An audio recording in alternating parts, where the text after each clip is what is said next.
This video is brought to you by Freewell. You could always tell when something was shot on an action camera. The motion looks crunchy, the sky is blown out, and everything has the video game sharpness to it. And here's the thing, it's not really the camera's fault.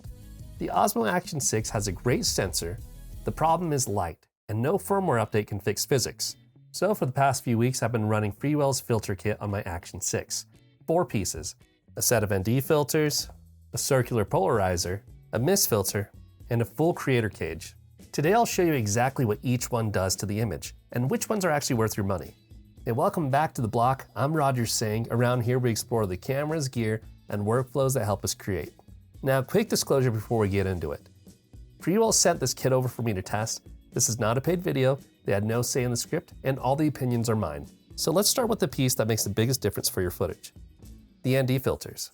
If you get one thing in this video, it's this. The standard day pack gives you 4 strengths, ND8 through ND64. Here's the 30-second film school version. For natural motion blur, your shutter speed should be about double your frame rate. If you're shooting 4K 60, that's around 1/120th of a second. But an action camera in full sun can't do that. It protects the exposure by cranking the shutter way up, and that's where the crunchy, stuttery look comes from. An ND filter is sunglasses for your lens. It cuts the light so the camera can hold a slow shutter, and suddenly motion looks like motion again.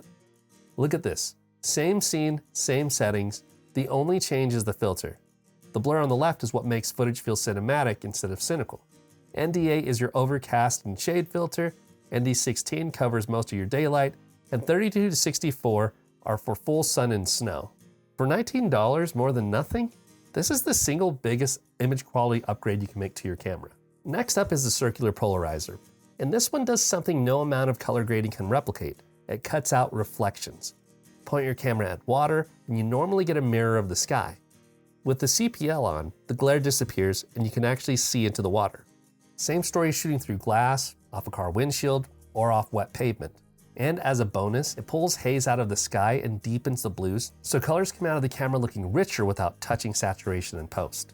If you shoot around water, snow, or out of vehicles, this is the difference between footage that looks like a window and footage that looks like a postcard. It's about $20. Now this one is pure style. The glow mist quarter strength softens the highlights and gives bright light sources a gentle bloom, like a halo. Action cameras are aggressively sharp, which is great for detail but harsh on people. The mist takes that digital edge off, smooths out skin, and makes lights at night feel warm and film-like instead of cynical. The quarter strength is the right call here. It's subtle, you feel that the footage feels nicer before you can tell why. I wouldn't leave it on for everything, but for evenings, travel, and anything with people in frame, it earns its spot in this case. The last piece turns the Action 6 from an action camera into a production rig.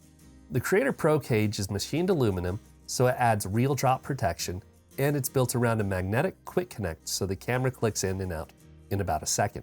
Around the frame you get a cold shoe, quarter 20 threads, and ALAI locating holes, which means a mic, a light, or both can live on this thing. The part that I appreciate is what they don't block. You can charge the camera without taking the cage off, which is the kind of detail that tells you a creator was in the room when this was designed. There's also a built-in grip that genuinely steadies the handheld shots, and strap points so you can hang it off your shoulder between takes. At $80, it's the most expensive piece in this kit, and it's not for everyone. If the camera lives on your chest, mount, or your helmet, skip it. If you vlog with this camera, it's the upgrade that makes the whole rig make sense. So here's how I'd buy this kit if it were my money. The ND pack first, no question. That's the one that changes how your footage looks. Now the CPL is second if you're ever around water, glass, or vehicles. Now the glow mist when you're ready to develop a look. And the cage only if the Action 6 is a talking camera for you and not just a mounted camera.